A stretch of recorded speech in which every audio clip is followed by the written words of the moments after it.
Good afternoon, all of you. Hope you are fine.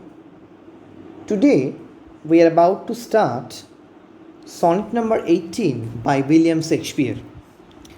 And you know that William Shakespeare, as you have already read about some of his texts, that is Julius Caesar, Macbeth, Hamlet, Othello, King Lear.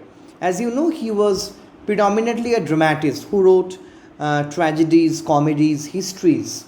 But along with dramas, he was also a very good sonneteer who wrote total 154 sonnets.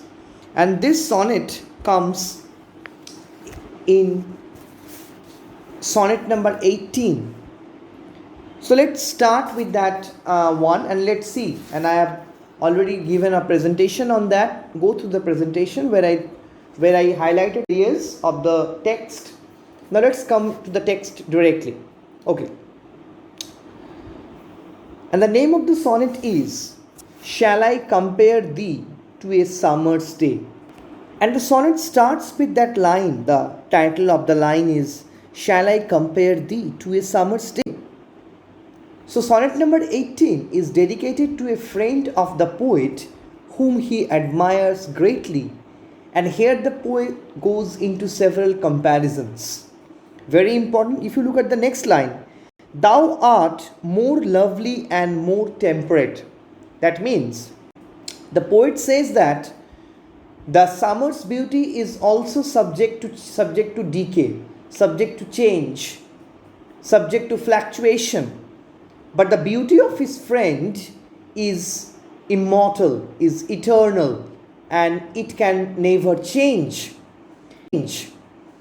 And it's very important that here the poet talked about in the first part, that is the octave portion, that the poet friends is more beautiful than the changing beauty of nature.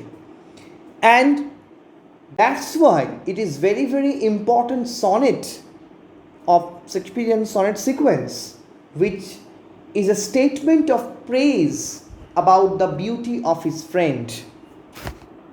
And as I talked about that this line, if you look at line number 4, and summer's lease hath all too short a day. That means this talked about the changing nature. Sometimes too hot, the eye of heaven shines. You know, the eye of heaven is a metaphor here. And it is the metaphor of sun, metaphor for sun. And often is his gold complexion dimmed. You can understand the brightness of the sun we are mentioning here. And every fair from fair sometime declines. That means every fair from fair. That means this talked about the mutability of nature, mutability of objects. But thy eternal summer shall not fade. Eternal summer refers to the beauty of his friend, and as a result of that, his friend's beauty will remember forever. And the sonnet is based on several themes. Number one, as I already talked about, is the transience of nature. Nature is very, very temporary. You can understand the changing nature, changing of different seasons. And nature can be both beautiful and terrifying. It's very changing. And the poet talked about that his friend's beauty is eternal. And through his words, through his writings, he will immortalize his beauty. You can understand, we often talked about this line that we live in deeds, not in years. That means this mortal body perishes, but the works remains forever. Same thing what William Shakespeare talked about is that through his writings, through his poetry, his friend will get an immortal life in the mind of the readers. Another very important point is very important that the tone of the sonnet is both optimistic and pessimistic. You can understand optimism is there where the poet talked about his idea of immortalizing the beauty of his friend, And pessimism is where he talked about the changing nature. And in another way, this sonnet stands as a perfect example of immortality of art. You know that art is immortal. Art can never die. William Shakespeare left this world 600 years before. We are reading him and he is as relevant as he was 400 years back. That means that's why the permanence of art is very, very important.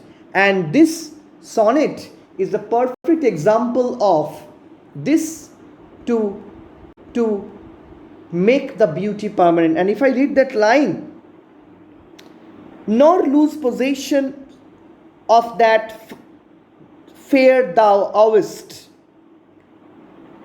nor shall death brag you wondrest in his shade, when in eternal lines to time thou growest. That eternal lines talked about the poetry in which the friend will be remembered forever. And you know, as we talk about William Shakespeare's sonnet, we know that all his sonnets have the concluding couplet, which ultimately ends that conclusion. And if you look at the last two lines, so long as men can breathe or eyes can see, so long lives this, and this gives life to thee. That means generations will come, generations will go, and this sonnet they will read and they will appreciate the beauty of his friend. That means the art is immortal, art is beyond time, art is beyond the ravages of time. Time is very, very temporary, time takes away everything, but art, writings, poetry, that remains immortal.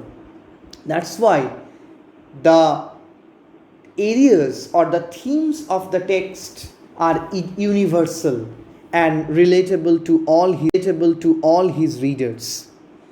That means when we talk about this sonnet, that is why this is one of the best known sonnets of William Shakespeare, which talked about the permanence of art. You know, we have just read a poem called The Poetry of Earth, where I used one line that the poetry of earth is eternal, poetry of earth is never dead. Just like that also, just like nature's music is never dead, these writings are beyond time, these writings are beyond the clashes of time, and generations will come and his poetry will continue to be read and appreciated, and people will come to know about the beauty of his friend. That is what his emotions behind writing this sonnet. So I think read this poem, this sonnet, what I already talked about, and hopefully you will understand that analysis and follow the presentation. Definitely along with that you will get an idea of the areas I have tried to highlight it, and along with that just read the sonnet line by line, okay, and you can understand some use of the archaic English words which we don't use now. That is thou means you, and these words will come again and again in William Shakespeare's writing. So read that text along with the presentation, and if you have any questions you can come to me. And along with that, I'm just telling you one more thing. Please go through the topics or the themes of the writings, because you know when questions are coming, you have to understand what are the areas of concern. You need to what are the areas you need to write there, because whenever we will try to find out the key sentences or the keyword, because this, if you talk about this sonnet, the one expression which is eternal is that the eternity of art, the immortality of art, that is the most important expression from that text. So you have to write whenever you are writing any questions from that chapter. Okay, so read that chapter. If you have any questions, you can come to me, and I will send the question answers in the next class. Okay, thank you everyone. Stay happy, stay safe.